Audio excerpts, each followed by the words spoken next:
আমি হব। লিখেছেন কাজী নজরুল ইসলাম।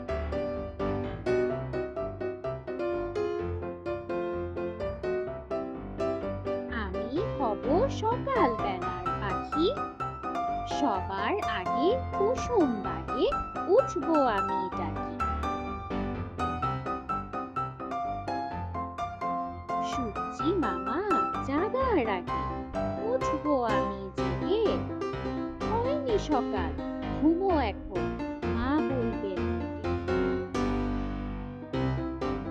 বলবো আমি আলসে মেয়ে, ঘুমিয়ে তুমি থাকো।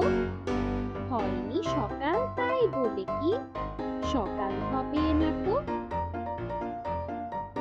আমরা যদি না জাগি মা, কেমনে সকাল হবে।